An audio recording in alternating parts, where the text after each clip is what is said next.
Film kali ini berlatar pada abad ke-19 di awal menurunnya dinasti Qing. Kisah diawali dengan memperlihatkan sebuah kondisi dermaga yang dikuasai oleh dua kelompok gangster. Yang di sana ada geng Macan Hitam dan rivalnya yakni geng Laut Utara. Diketahui bahwa kedua geng ini selalu berseteru untuk memperebutkan lahan dan penjualan opium bagi negara barat. Serta banyak sekali masyarakat sekitar yang dijual kepada orang asing untuk dijadikan pekerja dan tidak pernah dikembalikan lagi kepada keluarganya.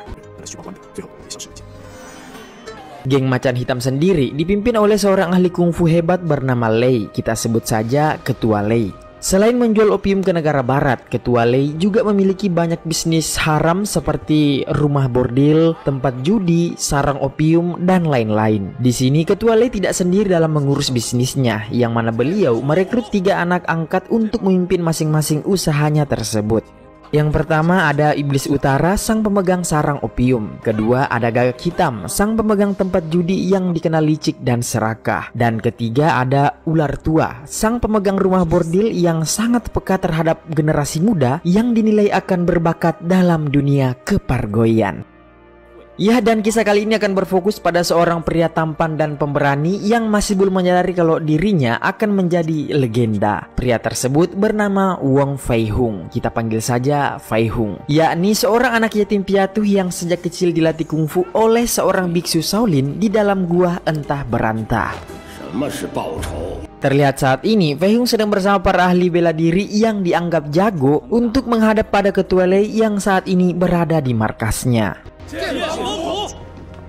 Tujuan Ketua Lei memanggil Fei Hung dan para petarung adalah untuk menghabisi kelompok rivalnya yakni geng Laut Utara. Yang barang siapa di antara mereka bisa membawakan kelapa bos geng Laut Utara, maka Ketua Lei menjanjikan akan mengangkatnya menjadi anak keempatnya yang berhak mendapatkan akses dan fasilitas dari geng Macan Hitam. Sebelum jalan, Ketua Lei pun melakukan serangkaian tes mental dan fisik untuk melihat seberapa kuatkah tekad mereka. Yang dari semua petarung hanya Fei Hung lah yang mampu bertahan dan tidak menunjukkan rasa takut sedikit pun.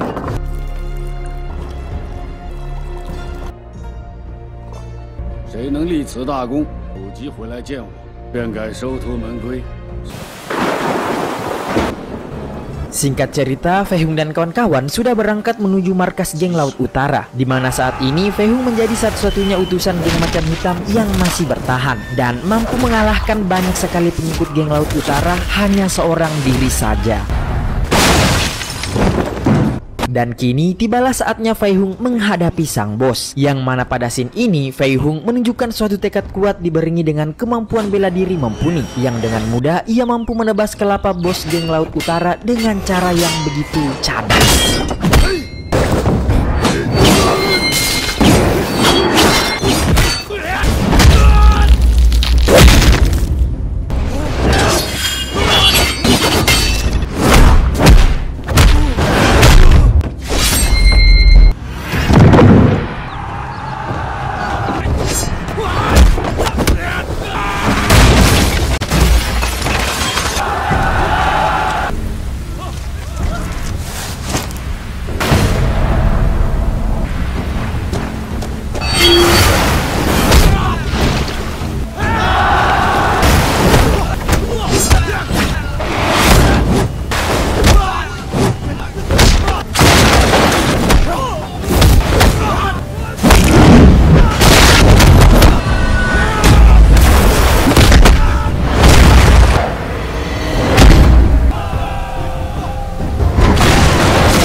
Melihat Fei Hung yang berhasil menjalankan misi, Ketua Lei langsung mengangkat dia sebagai anak angkat keempat yang akan membantu bisnisnya di dermaga. Ketika Fei Hung sedang diobati, dia pun sengaja bertanya kepada si tabib mengenai gudang yang menjadi tempat disimpannya semua uang dan harta milik Ketua Lei hasil dari bisnis geng Macan Hitamnya, di mana lokasinya sendiri sangat rahasia dan terdapat 2 kunci untuk bisa membukanya, yang masing-masing kunci tersebut dipegang oleh 2 anak angkatnya, yakni si Ular Tua dan si Gagak Hitam. Pada scene ini kita akan dibawa flashback ke masa lalu yang memperlihatkan Fei Hung kecil bersama dengan 3 sahabat karibnya. Suatu hari salah satu sahabat perempuan yang bernama Hua kecil tampak diculik oleh kelompok gangster untuk dijadikan sebagai wanita mantap-mantap. Mengetahui kejadian itu, ayah Fei Hung yang merupakan seorang tabib sekaligus praktisi bela diri pun memutuskan untuk bertindak dengan menyerang salah satu anak buah kelompok tersebut. Alhasil si bos yang marah besar pun akhirnya bertindak anarkis dengan membakar kliniknya hingga membuat ayah Fei Hung meninggoy dalam kebakaran tersebut.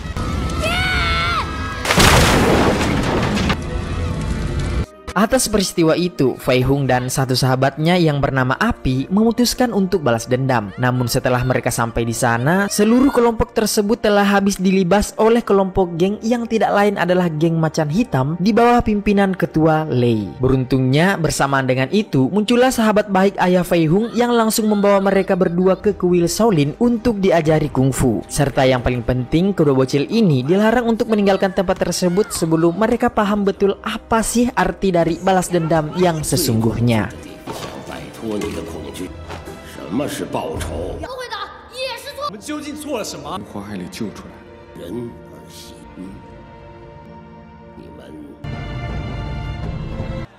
Keesokan harinya, kita diperlihatkan dengan seorang pemuda yang tampak sangat emosi. Pria ini bernama Wulong, putra dari ketua geng Laut Utara yang sangat terpukul melihat kelapa ayahnya digantung di gapura geng Macan Hitam. Tak hanya itu sob, pasca kematian ketua geng Laut Utara, bisnisnya dengan para bule kini juga harus dihentikan setelah negara barat lebih memilih berbisnis dengan kelompok yang lebih kuat, yakni ketua Lei dari geng Macan Hitam.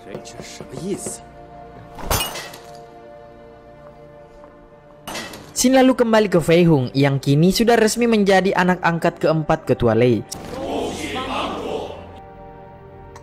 Sejauh ini dia tidur dan makan tidak di markas geng Macan Hitam, melainkan tidur di atas perahu bordil dengan ditemani satu wanita mantap-mantap yang selalu baik hati melayaninya. Tujuan Fei Hung menerimanya karena wanita ini bersedia untuk menyelidiki dan mencari keberadaan sahabat kecilnya yang dulu hilang, yakni si Huo kecil. Suatu malam ketika semua anak angkat ketua Lei sedang berkumpul, Fei Hung pun muncul di sana untuk ikut gabung, dan di sini ia meledek tongkat si iblis utara yang katanya seperti tongkat kakek-kakek. Sehingga saat itu juga Fei Hung pun mendapat satu hantaman yang membuat makan malam saat itu mengalami sedikit ketegangan.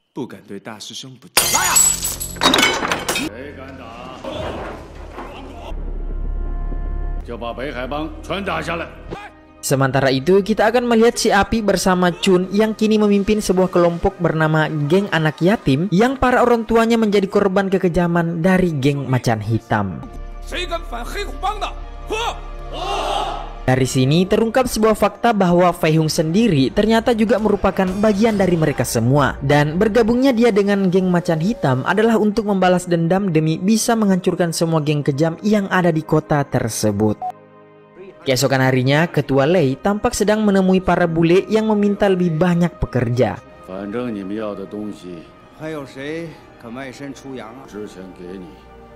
Bersamaan dengan itu, si Api dan geng anak yatim sendiri mulai menjalankan aksinya untuk mendapatkan si ular tua, di mana mereka sengaja menggerakkan anak-anak kecil supaya si ular tua masuk ke dalam jebakan yang sudah mereka rencanakan.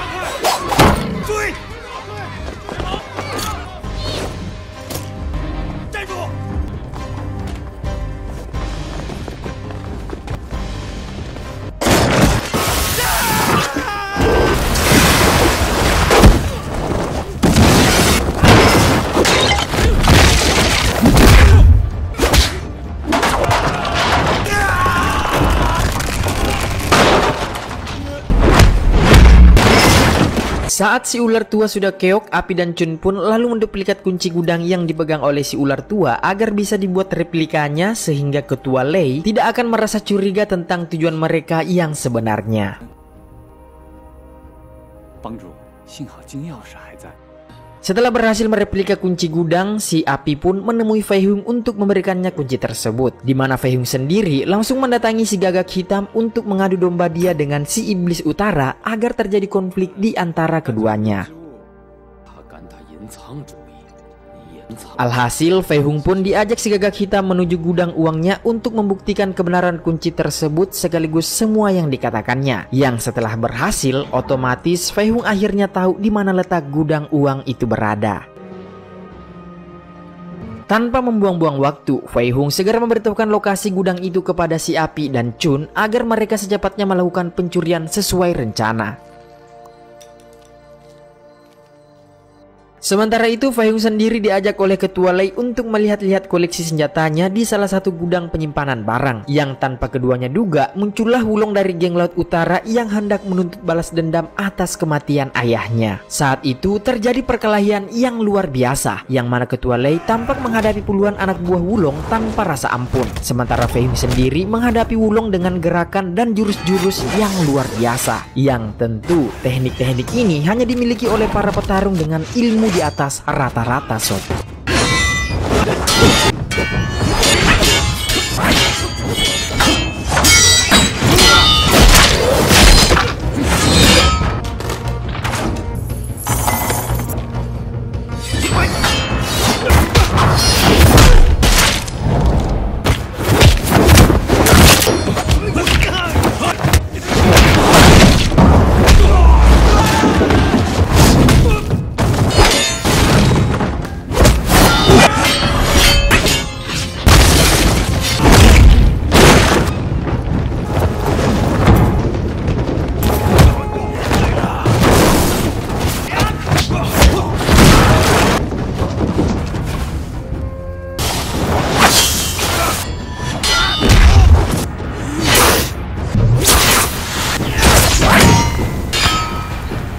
Dan ya, pada akhirnya Wulong harus mengakui kehebatan Fei Hung yang tidak sebanding dengannya. Dimana saat itu terjadi sedikit momen mengenaskan ketika Fei Hung yang sudah merasa kasihan terhadap Wulong dan menolak untuk menghabisinya. Akan tetapi Ketua Lei dengan sengaja menendang pedangnya hingga membuat Wulong langsung keok seketika.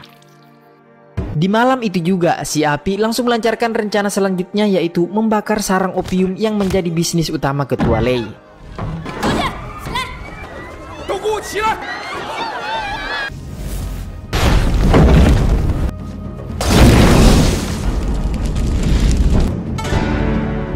Namun sayang, pada aksinya malam itu si Api harus menghadapi sebuah kendala besar yang mana dirinya tampak telah terkepung dari berbagai sisi oleh anggota geng Macan Hitam.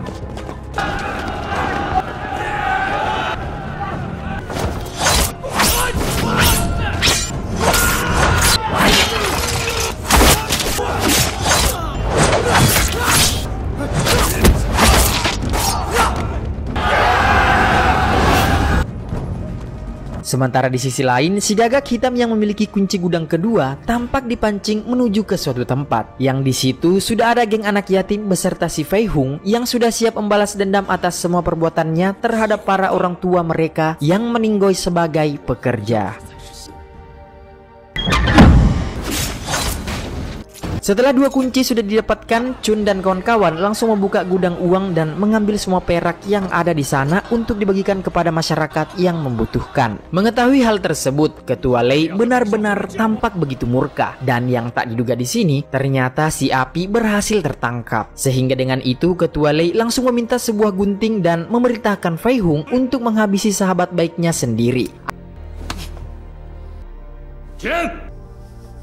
Akan tetapi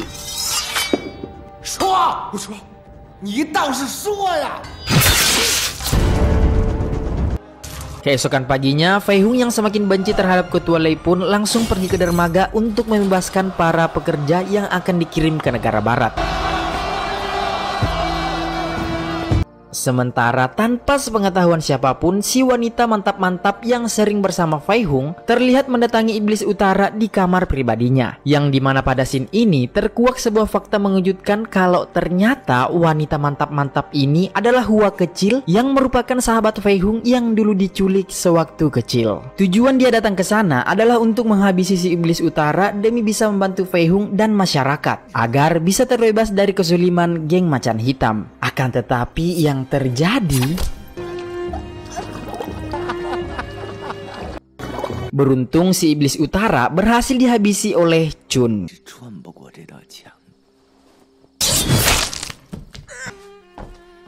Pada akhirnya, dua sahabat terbaik Fei Hung pun harus menutup usia demi mereka semua.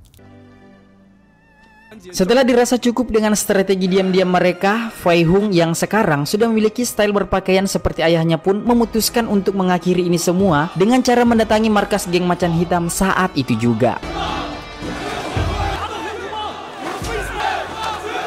Setibanya di sana, Fei Hung yang tak ingin terjadi pertumpahan saus tomat memilih untuk bersikap bijak dengan menantang Ketua Lei duel 1 lawan 1. Karena anggotanya yang juga sudah kalah jumlah, Ketua Lei pun menyetujui usulan tersebut. Hingga keduanya akan bertarung tepat di dalam markas geng Macan Hitam hanya berdua saja.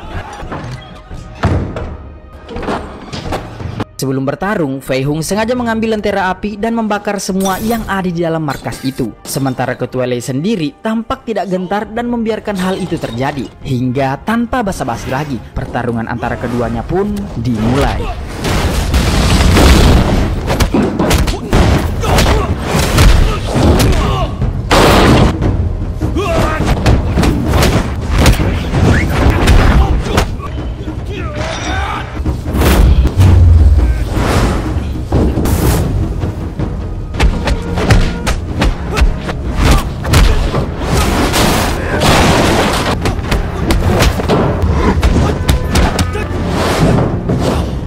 Meski api semakin membesar dan suhu di dalam semakin panas, keduanya tetap melanjutkan pertarungan.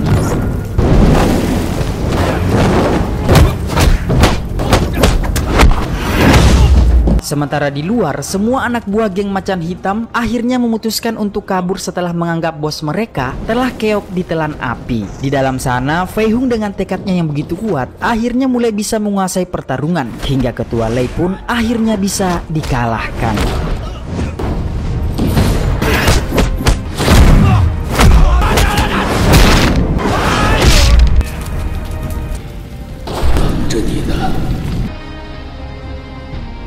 Setelah semua selesai dan rakyat hidup damai tanpa adanya geng-geng yang meresahkan, Fei Hung pun mendirikan balai kesehatan untuk melanjutkan perjuangan mendiang ayahnya yang merupakan seorang tabib. Dan dari sini jugalah awal muawal bagaimana seorang legenda lahir, yakni Wong Fei Hung, si tendangan tanpa bayangan. Tamat ending yang membahagiakan.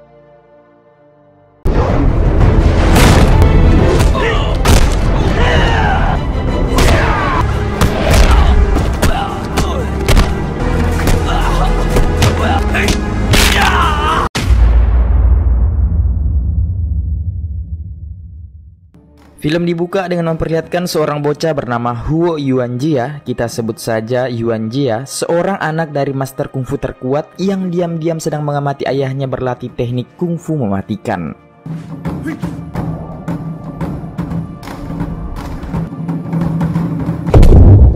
Terbukti saat ayahnya melakukan teknik terakhir yang terlihat biasa saja dengan menggebrak kursi beton, tapi setelah sang ayah pergi dan anak mengamatinya, kursi beton tersebut ternyata terbelah seolah hancur dari dalam.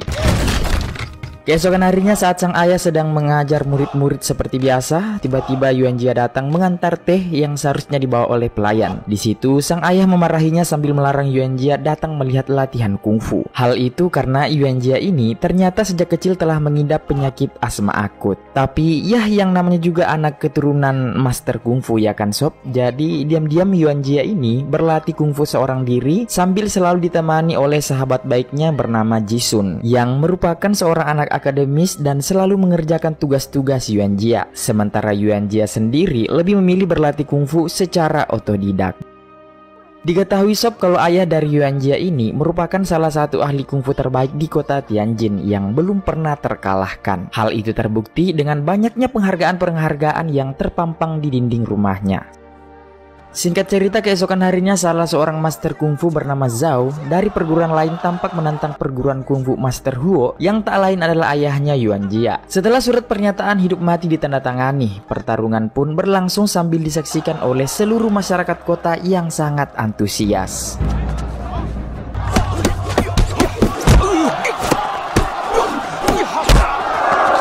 Berkali-kali Master Shao terkena serangan, namun saat Master Huo ingin menyudahi pertarungan itu menggunakan jurus mematikan seperti pada kursi beton, tiba-tiba entah mengapa ia malah menahan serangannya. Dan atas hal itu dirinya pun rela mengalami kekalahan karena dibuat keluar dari arena pertarungan. Tapi sayangnya kekalahan itu tak dapat diterima oleh Yuan Jia yang ditemukan menangis. Saat itu pula tiba-tiba anak dari Master Shao datang sambil meremehkan aliran bela diri dari klan Huo. Tak terima dengan ucapannya itu, Yuan Jia pun terpancing emosi dan langsung menantangnya bertarung. Tapi sayangnya Yuan Jia yang masih lemah dengan mudah dikalahkan hingga diinjak-injak di depan umum. Jisun sang sahabat berusaha menenangkannya, namun saat berdiri Yuan Jia berjanji bahwa mulai hari ini dirinya tidak akan pernah kalah lagi.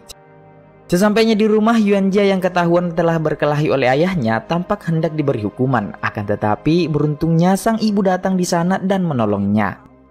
Beberapa waktu kemudian Yuan Jia secara diam-diam pergi mencuri buku kungfu utama perguruannya, lalu meminta Jisun untuk menyalinnya dengan segera. Hingga singkat cerita, salinan pun telah lengkap dan tak membuang waktu, Yuan Jia langsung berlatih seorang diri di tempat ia biasa nongkrong dengan Jisun.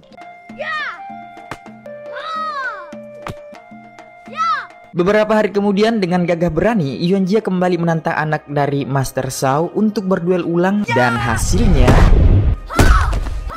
Ya, ternyata bakat kungfu Yuan Jia ini luar biasa, yang mana tanpa guru pun dirinya mampu menguasai teknik dasar hanya dari buku dengan baik. Lalu singkat cerita, kini Yuan Jia telah dewasa dan menjadi pimpinan perguruan. Saat ini Yuan Jia tinggal bersama ibu dan anaknya, di mana sang ayah telah meninggoy, begitupun dengan istrinya. Dan sebab itu Yuan Jia sangat memanjakan anak perempuan yang sangat ia sayangi. Di sini sang ibu mengkhawatirkan asma Yuan Jia, akan tetapi dia berterus terang bahwa setelah ia latihan kungfu, asmanya pun berangsur-angsur telah hilang dengan sendirinya. Lalu sang ibu melanjutkan menasehati bahwa Yuan Jia memang tak pernah terkalahkan, namun tetap harus berhati-hati karena musuh terkuat Yuan Jia saat ini adalah dirinya sendiri. Nah, keesokan harinya Yuan Jia kembali mendapat tantangan dari seseorang di tengah kota. Tapi sebelum berangkat, sang anak berkata akan memberi hadiah kantung bikinannya sendiri dengan syarat ayahnya harus menang dalam pertandingan tersebut. Tak lama berangkatlah Yuan Jia dengan diiringi tepuk tangan masyarakat karena dirinya telah populer. Dan ternyata orang yang menentangnya adalah musuh kecilnya dahulu, yang kini dengan yakin berkata akan menang karena dirinya telah berkelana mengalahkan perguruan di 30 provinsi. Dan tanpa waktu lama pertarungan pun dimulai.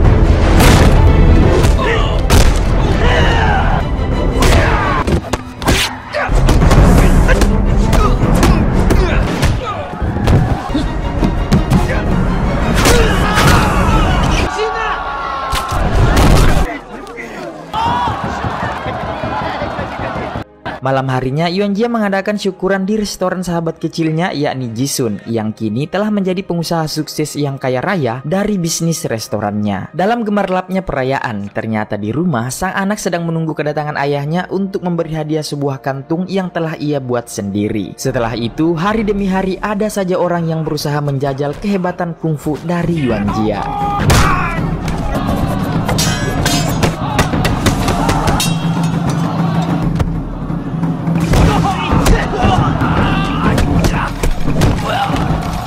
Hingga pada suatu ketika Yuan Jia mulai sedikit besar kepala, di mana dengan yakin ia menyuruh semua master yang mendaftar hari itu untuk maju sekaligus dan berhasil membuat mereka semua keok satu persatu.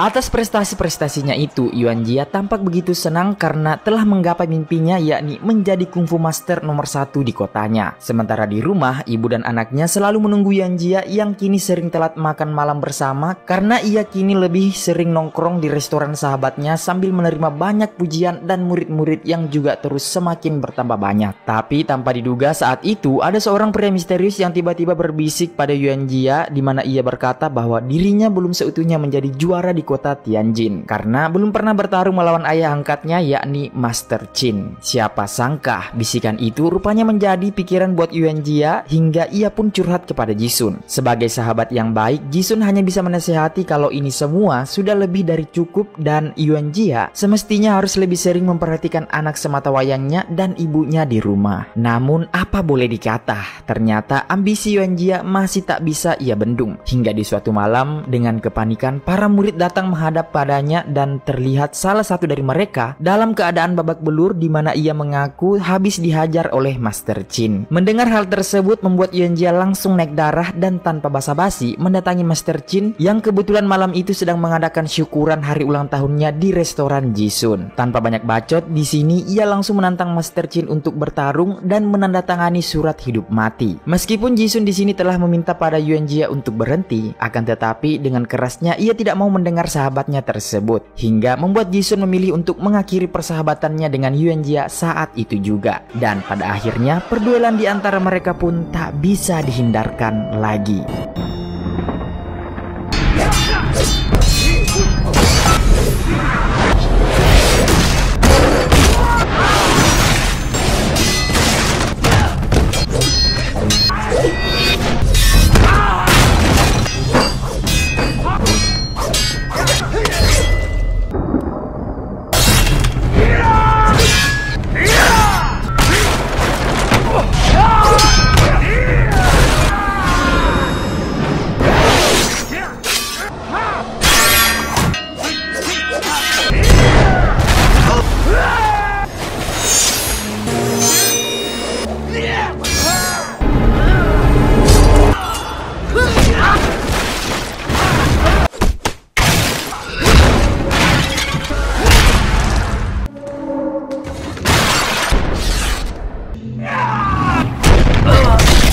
Akhirnya duel pun dimenangkan oleh Yuan Jia dengan teknik pukulan mautnya. Namun saat itu salah satu anak angkat dari Master Qin terlihat sangat marah dan memendam kebencian luar biasa. Hingga keesokan harinya di pagi-pagi buta saat Yuan Jia sedang berjalan lemas keluar dari rumahnya yang juga berhadapan dengan tempat ia mabuk-mabukan semalam. Di sana Jisun lalu menginfokan bahwa Master Qin telah meninggoy akibat dari tinjunya yang tak terkontrol. Tetapi kabar terburuk yang sebenarnya bukanlah itu, melainkan saat Yuan Jia kembali ke rumahnya, di sana ia mendapati ibunya yang sudah terbujur kaku bersimbah saus tomat. Bersamaan dengan itu, Yuan Jia juga langsung teringat akan anaknya yang ternyata keadaannya juga tak jauh berbeda, di mana sang anak pun meninggoy di tempat sambil terus memegangi kantung koin yang belum sempat ia berikan kepada ayahnya. Disitulah emosi Yuan Jia bercampur dengan kesedihan mendalam memuncak. Bagaikan orang kerasukan, dirinya langsung mendatangi markas perguruan Master Qin, yang di sana si anak angkatnya dengan jujur mengklaim kalau ialah yang telah menghabisi keluarga Yuan Jia. Dan saat Yuan Jia ingin membalaskan dendamnya,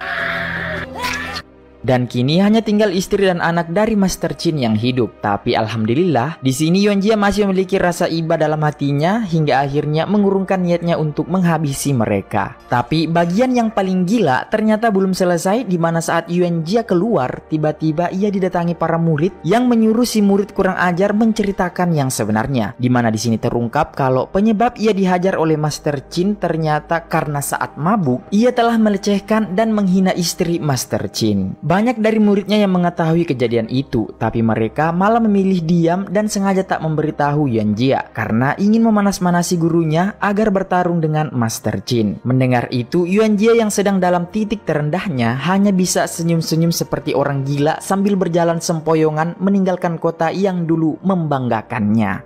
Singkat cerita, ia pun sekarang tanpa uang sepeser pun menumpang di kapal dagang yang membawanya entah kemana. Dan karena tak bisa bayar, ia pun diturunkan di sebuah desa yang tak ia kenal. Di situ ia terlihat seperti orang gila yang kelaparan. Berbagai cuaca ia lalui dengan berteduh di rumah hancur hingga pada suatu titik ia memutuskan untuk mencemplungkan dirinya ke dalam sungai. Namun untungnya takdir kematian masih belum berpihak kepadanya, di mana Yuan Jia akhirnya diselamatkan oleh penduduk suatu desa. Di sana ia dirawat oleh seorang nenek nenek dan cucunya yang buta. Dengan sabar mereka merawat Yuan Jia yang terlihat seperti hilang akal dan lemah. Hingga beberapa hari kemudian Yuan Jia mulai membuka diri dengan kesehatannya yang makin membaik. Saat itu si gadis buta yang baik hati merawat Yuan Jia seperti pasien di rumah sakit sampai mencucikan rambutnya, yang membuat kini ia nampak segar dan mencoba beraktivitas seperti biasa dengan membantu pekerjaan di ladang yang damai dan tenang. Saat sedang menanam padi, jiwa kompetisi Yuan Jia kembali bergejolak hingga berusaha mendahului yang lainnya. Padahal di sini ia baru saja belajar menanam. Alhasil pagi harinya adik dari gadis buta pun membangunkan Yuan Jia dan memberitahu kalau kakaknya diam-diam sedang memperbaiki bekas tanaman darinya. Yang akhirnya di sini Yuan Jia mendapatkan sebuah pelajaran penting dari si gadis bahwa setiap bibit itu akan hidup. Jika ditanam secara berdekatan dan tak teratur, maka mereka tidak akan bisa tumbuh. Sama seperti manusia, mereka harus menghormati satu sama lain untuk hidup dengan damai. Hari-hari dihabiskan Yuan Jia untuk menenangkan pikiran sambil bercocok tanam dengan para warga. Hingga pada suatu pagi, orang-orang desa panik setelah mendapat info bahwa salah satu anak desa bernama Gui yang tidak lain merupakan adik dari si gadis buta telah ditangkap oleh suku tetangga akibat kesalahannya karena mencoba mencuri kerbau. Dengan demikian, seluruh warga pun ke sana untuk meminta maaf dan mencoba menyelamatkan si Gui dari hukuman penyiksaan. Sang nenek sebagai tetua desa pun secara resmi meminta maaf, namun kepala suku yang sombong tak mau memaafkan dan malah melanjutkan menghajar Gui. Yuan Jia yang tak tahan langsung maju mengajukan diri menggantikan Gui untuk menerima hukuman. Namun sang kepala suku menantang bahwa hukuman untuk orang dewasa akan berbeda, yang mana hukumannya adalah langsung dihajar dengan kungfu besi khas desa mereka. Tanpa rasa takut sedikit pun, Yuan Jia langsung menyanggupinya dan tak akan menyerang balik. Akan tetapi jika ia masih berdiri hingga dupa habis, maka Gui harus dibebaskan.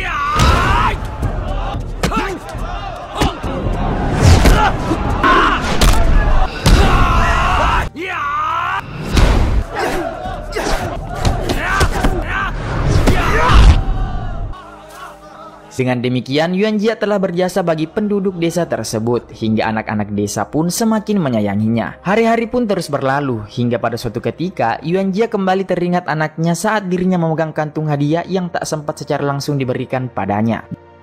Jadi keesokan harinya, ia pun pamit untuk kembali ke kotanya dan berniat mengunjungi makam keluarganya di sana. Namun ia berjanji setelah urusannya selesai, ia akan kembali menemui si gadis dan nenek di kampung tersebut.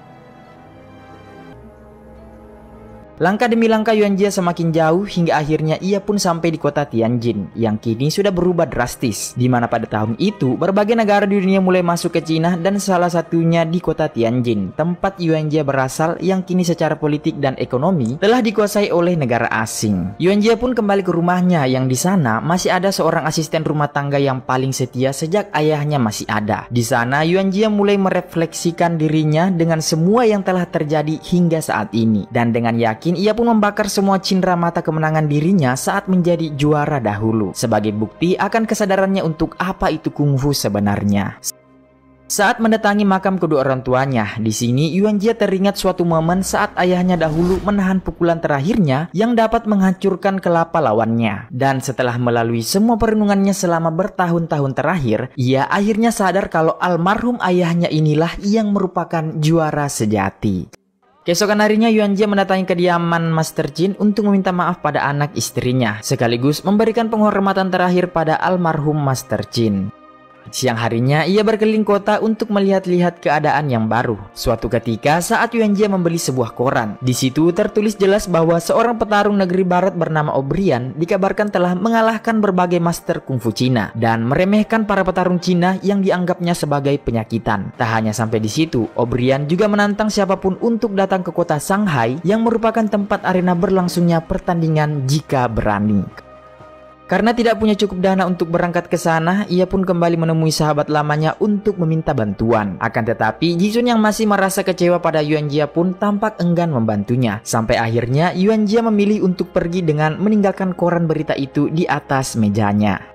Tak disangka sob, siang harinya Yuan Jie tiba-tiba mendapatkan kiriman surat yang berisikan sebuah amplop uang dari seorang misterius. Dan tanpa menunggu waktu lama, Yuan Jie pun langsung menuju lokasi untuk bertarung. Akan tetapi ketika ia diminta untuk bertanda tangan hidup mati, di sini Yuan Jie menyarankan untuk bertarung secara terhormat. Karena niatnya kali ini bukanlah untuk sombong, melainkan agar dapat mengembalikan martabat negaranya yang telah diinjak-injak oleh petarung sombong dari barat tersebut. Pada hari itu semua orang tampak sangat antusias menyambut kedatangan Yuan Jie. Sampai akhirnya pertarungan pun dimulai.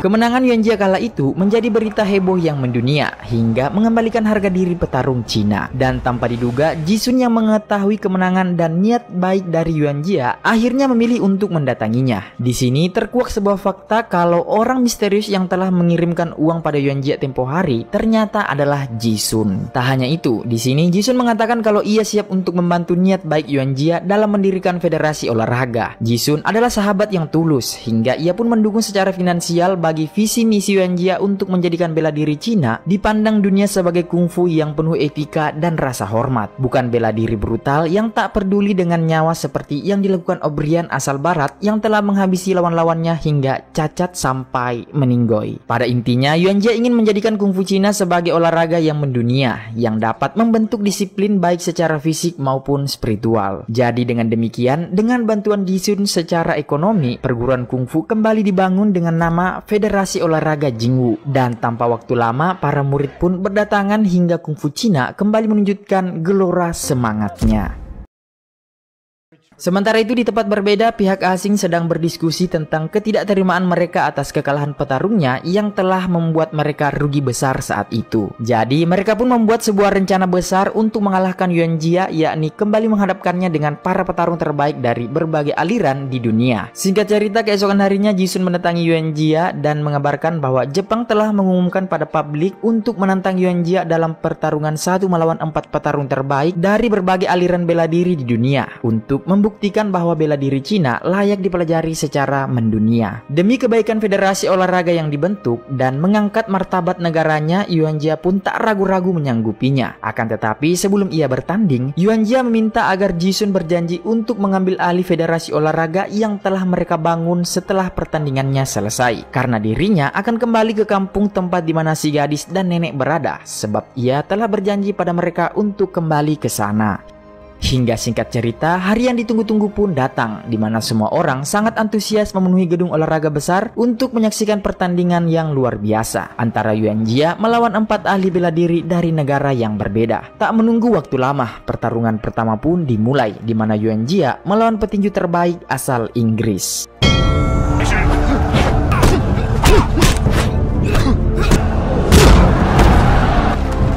Pertandingan kedua, ia melawan komandan pasukan berkuda asal Belgia yang merupakan ahli tombak.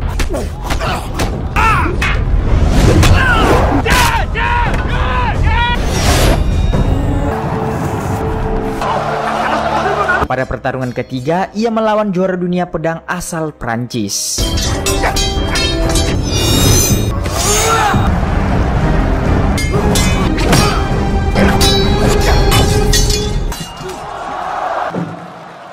Ketiga petarung sebelumnya dikalahkan dengan mudah, namun lawan terakhirnya adalah master samurai plus karate Jepang yang nampak bukan kaleng-kaleng.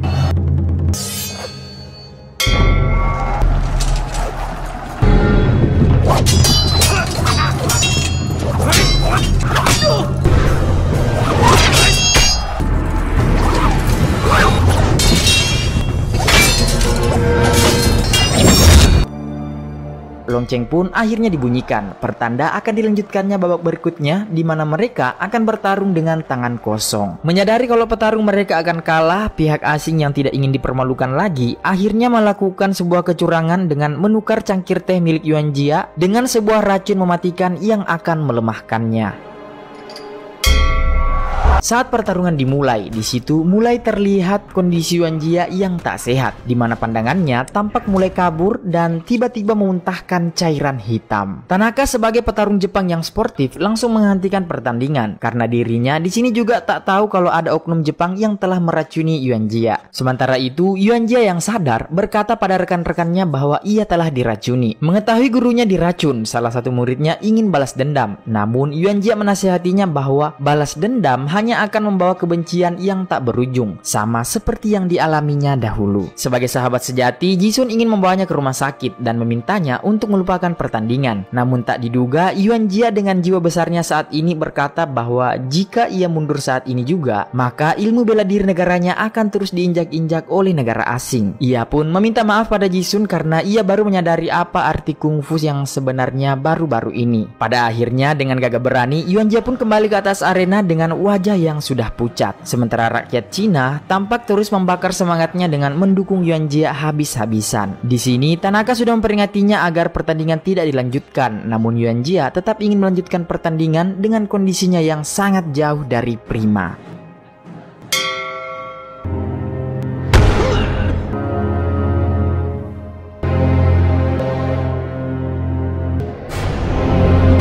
Yuan Jia terlihat semakin parah seiring berjalannya pertarungan, di mana tampak jelas rasa sakit terus ia tahan sampai akhirnya serangan Tanaka tepat mengenai tenggorokannya. Namun di saat itu juga Yuan Jia melayangkan tinju mautnya, yaitu tinju peremuk tulang seperti yang ia lakukan dahulu pada Guru Qin. Akan tetapi Yuan Jia yang sekarang telah memahami apa arti kungfu tiba-tiba langsung menahan serangan mematikannya itu, dan dirinya pun langsung terkapar. Oknum asing yang diwakili tokoh Jepang yang juga ikut dalam pertaruhan tampak sangat bernafsu memaksa juri untuk mengumumkan sang pemenang. Namun tanpa diduga, Tanaka langsung menghentikannya dan kemudian mengatakan siapa pemenang yang sebenarnya pada seluruh dunia.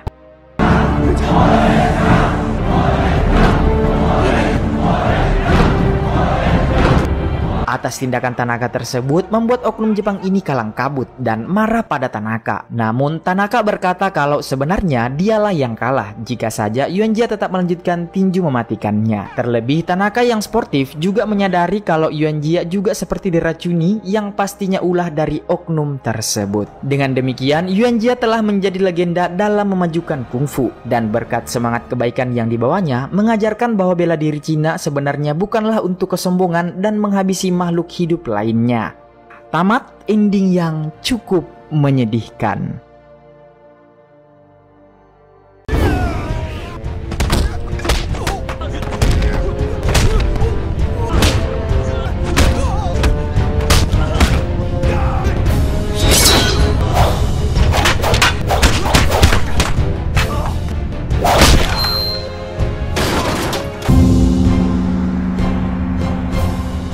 Film dibuka pada tahun 1935 di kota Foshan, Tiongkok, di mana kota tersebut menjadi pusat seni bela diri di Tiongkok Selatan. Tak hanya itu, seniman bela diri terhebat juga berada di kota tersebut. Ya, ia adalah Ip Man yang merupakan master aliran seni bela diri Wing Chun. Pada suatu hari, saat Ip Man sedang madang bersama keluarganya, ia didatangi seorang master kungfu yang baru saja mendirikan perguruan di Foshan. Ia bernama Liu. Kedatangan Liu ke sini ternyata ingin mengajak Ip Man latihan sparring. Liu berjanji jika Ip Man kalah, maka ia tak akan memberitahu ke siapapun agar reputasi Ip Man tidak menurun. Tentu saja Ip Man menerima tantangan Liu. Namun sebelum itu, Ip Man terlebih dahulu melanjutkan madang bersama keluarganya. Ia juga mengajak Liu makan bersama, yang membuat istri Ip Man bernama Cheng Nun dan putranya bernama Zun nesu karena lauk pauk mereka dibebat habis oleh Liu. Setelah madang, Ip Man menyebat terlebih dahulu karena lambungnya kecut. Begitu rokoknya habis, Liu langsung mengajak Ip Man untuk sparring karena hari sudah mulai malam. Namun, di waktu yang sama, seorang pemuda bernama Yuan menyelinap ke belakang rumah Ip Man guna mengambil layangan yang tersangkut di pohon kalsem samping rumah Ip Man. Ia lalu tak sengaja melihat Ip Man dan Liu bertarung, di mana dalam pertarungan tersebut, Ip Man menghajar Liu berkali-kali tanpa terkena pukulan.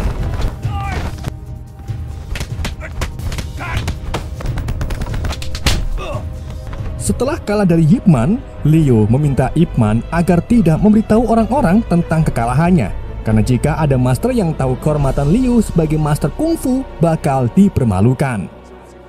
Namun, keesokan harinya, Yuan yang diam-diam melihat pertarungan mereka langsung menyebarkan berita kekalahan Liu kepada orang-orang di rumah makan milik kakaknya yang bernama Lin. Bersama dengan itu, Ip Man datang ke rumah makan Lin untuk menemui temannya bernama Chou Ching Chuan yang berniat meminta pinjaman dana tambahan kepada Ip untuk membangun pabrik kapas. Sementara itu, salah satu murid Liu yang mendengar kabar kekalahan gurunya langsung memberitahu Liu yang membuat Liu marah besar.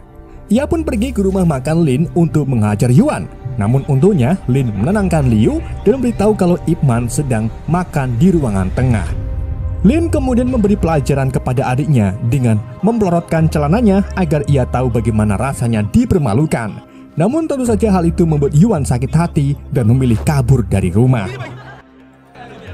Di waktu yang sama, seorang kapten polisi setempat bernama Li datang untuk membubarkan mereka dengan cara mengeluarkan sebuah pistol. Tapi karena tak sopan, Ip Man pun mengeblok pistol tersebut dengan satu kali gerakan tangan dan membuat Li ketakutan.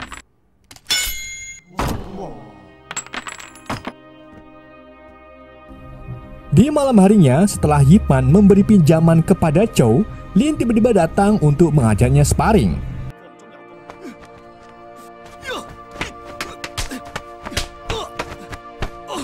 Setelah semua orang pergi, Cheung nesu kepada Ip Man karena tak memiliki waktu luang untuk keluarganya termasuk putranya.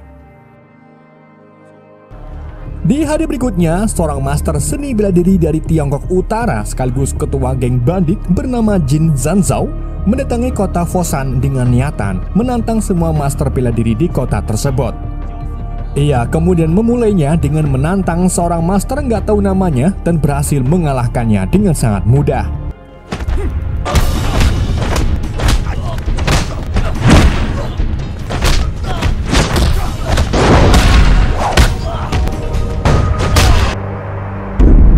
Jin kemudian lanjut menantang seorang master kuplek yang sengaja menggunakan senjata. Tentu saja Jin tak takut dan meladeninya dengan pedang andalannya.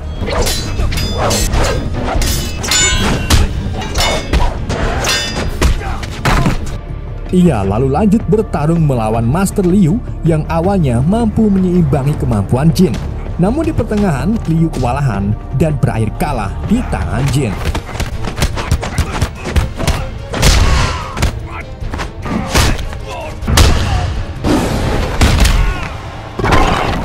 Setelah mengalahkan para master, Jin dan anak buahnya ngemi di warung Pak Bagong sambil membicarakan tentang para master Foshan yang sama sekali tidak berguna. Perkataan itu pun membuat Bagong marah dan menyatakan bahwa Jin belum bertemu master terhebat di Foshan, yaitu Master Ip Man.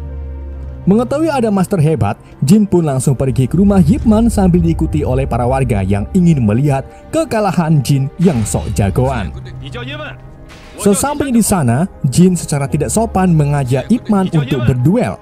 Awalnya Ip Man dan istrinya menolak, namun setelah Jin meremehkan Ip Man dengan menyebut kalau kungfunya khusus perempuan, Cheung pun memerintahkan Ip Man untuk menghabisi Jin. Ip Man kemudian meminta sebagian besar orang keluar.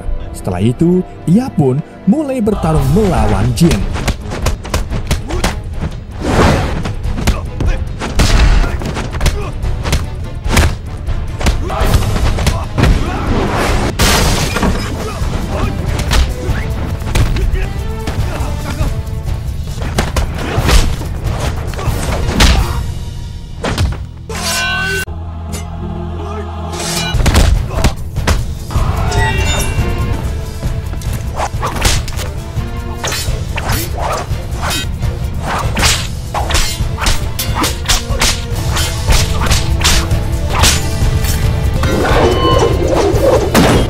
mengakui kekalahannya dan segera pergi ke tempat asalnya. Setelah pertarungan tersebut, Ip Man beserta istri anaknya pergi ke pasar untuk membeli perabotan yang hancur akibat ulah jin. Namun saat berbelanja, para penjual malah memberi barang yang disukai keluarga Ip Man secara gratis. Hal itu karena mereka sangat berterima kasih kepada guru Yip yang telah mengharumkan nama kota Fosan. Sesampainya di rumah, Ip Man kemudian dikejutkan dengan ratusan warga yang ingin belajar Wing Chun kepada Yip. Dari situlah kehidupan kota Fosan berjalan seperti normal pada umum lainnya. Sampai pada akhirnya, pada tahun 7 Juli 1937, Jepang mulai menyerang dan menjajah Cina. Penjajahan tersebut menyebabkan penduduk kehilangan mata pencarian dan seluruh desa dilanda kemiskinan serta kelaparan. Kemudian di bulan Oktober 1938, kota Fosan didiami tentara Jepang yang menghancurkan banyak gedung dan pabrik-pabrik. Bahkan kini rumah Ip Man juga disita dan digunakan sebagai markas militer. Dan alhasil, Ip Man, istrinya dan anaknya pun tinggal di bangunan yang sudah hancur serta diliputi kemiskinan. Pada suatu hari saat Cenong hendak memasak, ia menemukan berasnya telah habis. Melihat hal itu, Ip Man pun mengambil satu-satunya harta tersisa berupa jam antik dan pergi ke pasar untuk menukarkan jamnya dengan beras. Di sana, Ip Man tak sengaja bertemu dengan Chow yang mengajaknya ke pabrik kapas miliknya yang ternyata masih berdiri. Namun sayangnya, Chow mengalami kesulitan penjualan karena masih dijajah oleh Jepang. Dikarenakan Chow masih memiliki hutang, ia pun meminta Ip Man untuk tinggal di sini dan memimpin bisnisnya. Namun Ip Man menolak dan memilih pulang untuk makan bersama keluarga kecilnya. Ip Man memiliki kepribadian yang tangguh. Ia tidak suka berhutang kepada orang lain dan lebih memilih hidup apa adanya. Semakin kesini, kehidupan Ip Man semakin memprihatinkan setelah istrinya sakit. Hal ini pun membuat Ip Man sadar kalau inilah saatnya ia bangkit dari masa-masa nganggurnya. Ip Man lalu mencari pekerjaan di pasar, sampai akhirnya ia diterima bekerja di tambang batu bara. Di sana, Ip Man bertemu dengan Lin yang merasa senang bisa bekerjasama dengan sang master. Saat jam istirahat makan siang tiba, Ip Man rela tidak makan dan menyimpan makan siangnya untuk keluarganya nanti. Untungnya, Lin orang yang baik. Ia membagikan makanannya kepada Ip Man agar Ip Man tidak kekurangan tenaga. Lin kemudian curhat tentang adiknya Yuan yang sampai hari ini belum juga pulang menemuinya. Di saat itu juga, tiba-tiba Kapten Lee yang kini menjadi penerjemah tentara Jepang datang bersama Kolonel Sato. Kedatangan mereka ternyata untuk mengumumkan bahwa Jenderal Jepang bernama Miura yang juga merupakan seorang master karate Jepang mendirikan sebuah arena yang menjadi tempat untuk warga Tiongkok agar melawan tentara Jepang, dan siapapun yang menang akan mendapatkan sekantong beras. Mendengar hal itu, Lin pun tergiur tetapi langsung dihentikan oleh Ip Man yang mengingatkan Lin agar tidak cari masalah dengan Jepang. Namun Lin mengatakan kalau untuk saat ini beras lebih penting, jadi ia pun tetap nekat ikut perduelan tersebut. Sesampainya di sana, Lin melihat Master Liu sedang melawan salah satu karateka Jepang dan berhasil memenangkan sekantong beras.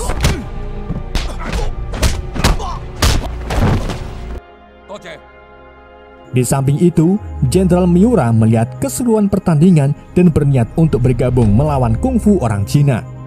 Dikarenakan kemampuan bela dirinya cukup hebat, Miura pun mencari 3 orang yang mau melawannya.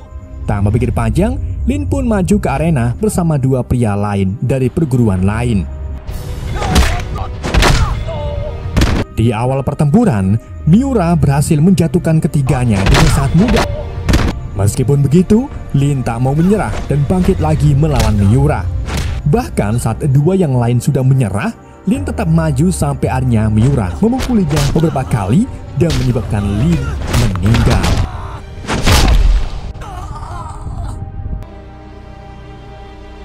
Keesokan harinya saat Ip Man bekerja di tambang, ia tak sengaja menemukan kotak besi yang sebelumnya dicari oleh Lin. Ip Man pun bertanya kepada para pekerja tentang keberadaan Lin. Namun semua pekerja tak tahu di mana Lin berada. Di waktu yang sama, Lee kembali ke proyek batu bara untuk menawarkan pertandingan selanjutnya. Ip Man pun mulai menanyakan keberadaan Lin yang tiba-tiba menghilang begitu saja. Sayangnya Lee tak menjawab dan memilih untuk diam. Karena penasaran, Ip Man pun ikut ke pertandingan untuk mencari tahu keberadaan Lin di mana. Saat sampai di sana, Ip Man melihat Master Liu yang baru saja memenangkan beras. Tapi ia belum cukup puas dan meminta bertarung lagi melawan 3 karateka. Akan tapi, dalam pertarungan itu, Master Liu dikalahkan oleh ketiga karateka. Meskipun Master Liu menyatakan menyerah, akan tetapi Kolonel 1 malah menembak mati Master Liu. Hal itu pun membuat Jenderal Miura marah karena tindakan Kolonel 1 sangat tidak adil.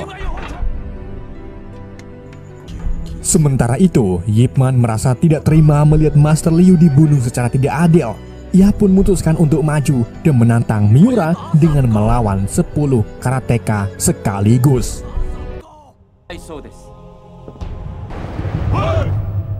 Dengan penuh amarah, Ip Man kemudian mulai menghajar para karateka dengan serangan mematikan yang sangat brutal.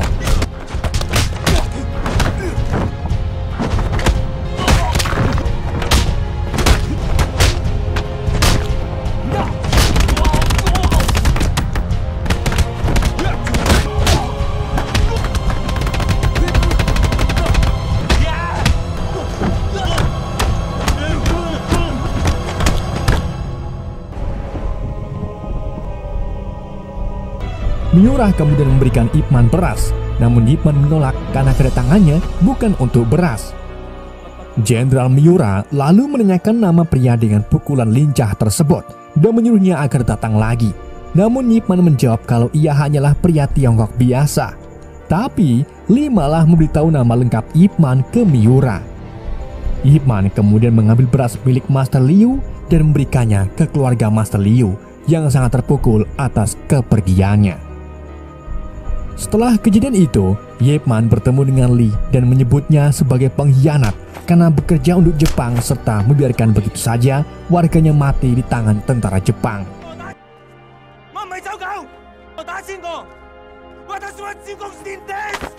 Di sisi lain, Yuan yang sudah lama menghilang ternyata bergabung dengan kelompok bandit Jin. Mereka merampas truk milik warga dan pergi mendatangi pabrik kapas milik Chow untuk merampok uangnya. Namun Chow menolak sampai akhirnya Jin tanpa ampun memukuli Chow sampai beberapa kali. Putra Chow bernama Yao kemudian segera pergi ke rumah Ip Man untuk meminta pertolongan. Karena Jin tak mendapatkan apa yang diinginkan, ia pun memilih pergi dan akan kembali lagi dalam beberapa hari. Saat Ip Man sampai di pabrik kapas, Chow meminta Ip Man agar melatih dirinya dan para karyawan cara bela diri. Dengan begitu, mereka bisa melawan para bandit ataupun orang-orang yang mau melukai mereka. Alhasil, Ip Man pun setuju untuk melatih mereka bela diri Wing Chun, dan itu berlangsung selama beberapa hari.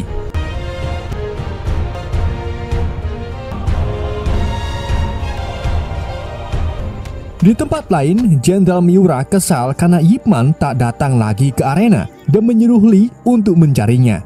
Namun, Lee tak mau menjawab pertanyaan tersebut dan tetap merahasiakan keberadaan Ip Man. Alhasil ia pun dipukuli habis-habisan oleh Kolonel 1. Tak lama kemudian, Li Zhao menemui Ip Man dan beritahu kalau Jenderal Miura ingin ia kembali ke arena. Namun Ip Man menolaknya sampai akhirnya Kolonel 1 serta tentara lain datang sambil menodongkan senjatanya ke arah putra Ip Man. Hal itu membuat Ip Man langsung melindungi putranya. Ketika Sato hendak menggoda Cheng Nung, Ip Man langsung menyerang Sato hingga membuatnya tak sadarkan diri. Karena tempat Ip Man sekarang sudah tidak aman, Lee pun membawa Ip Man dan keluarga kecilnya untuk bersembunyi di rumahnya. Keesokan harinya, Jin kembali ke pabrik kapas. Namun karena para karyawan sudah mendapatkan ajaran bela diri dari Ip Man, mereka pun dengan beraninya menantang kelompok Jin. Sampai akhirnya terjadilah tawuran di antara keduanya.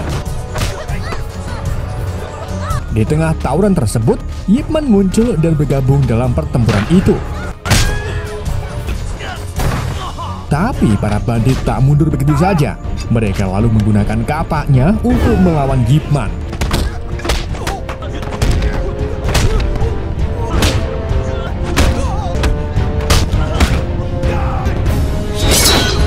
Dan lagi-lagi, Yip Man bisa mengalahkan kelompok tersebut.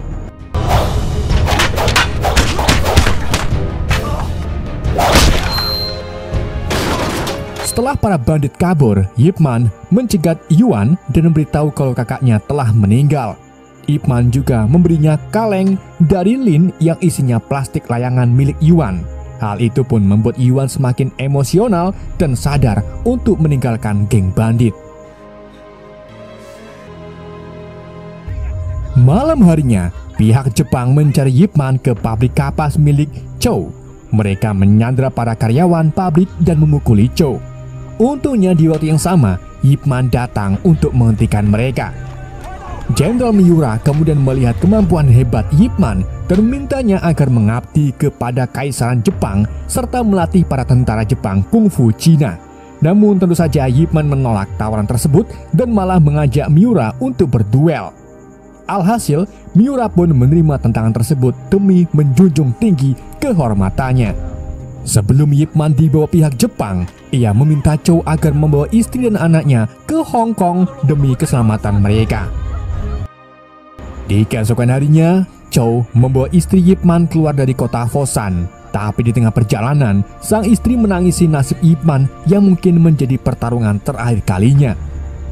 Melihat istri Yip Man menangis terus-terusan, Chow pun tak tega dan membawanya kembali ke Foshan untuk melihat duel Yip Man. Sementara itu, para warga Foshan sudah berkumpul untuk melihat duel antara Yip Man dan Miura.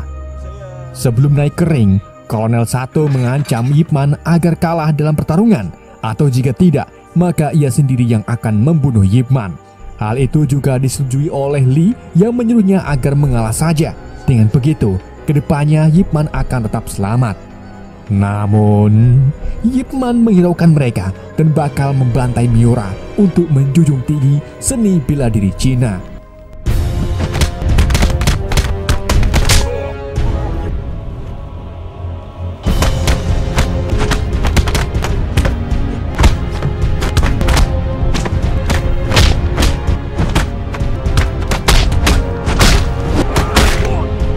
Dalam pertarungan tersebut, Yip Man terus melakukan serangan dengan memukuli Miura secara berturut-turut. Melihat Yip Man lebih unggul, Kolonel Sato pun sudah siap memegangi pistolnya. Yip Man kemudian menyerang Miura tanpa ampun karena mengingat rakyatnya yang mengalami kesusahan akibat serangan dari Jepang.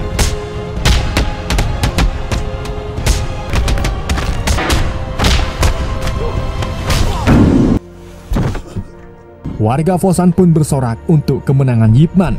Tapi saat ia melihat istri dan anaknya di tengah kerumunan, tiba-tiba bahu Yip Man ditembak oleh Sato.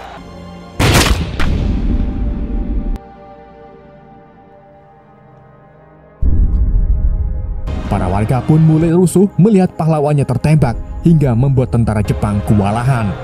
Sedang di samping itu, Li Zhao menyerang Sato dan menembak balik Sato sampai meninggal.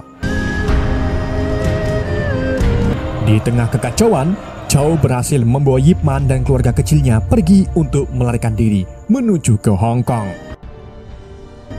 Lalu, pada 15 Agustus 1945, Kekaisaran Hirohito Jepang mengumumkan kekalahannya dan Cina akhirnya menang setelah 8 tahun dijajah. Sedangkan Yip Man menghabiskan sisa hidupnya untuk melatih bela diri Wing Chun. Ia juga mendirikan sekolah untuk melatih beberapa murid. Salah satunya adalah Bruce Lee. Film pun bersambung.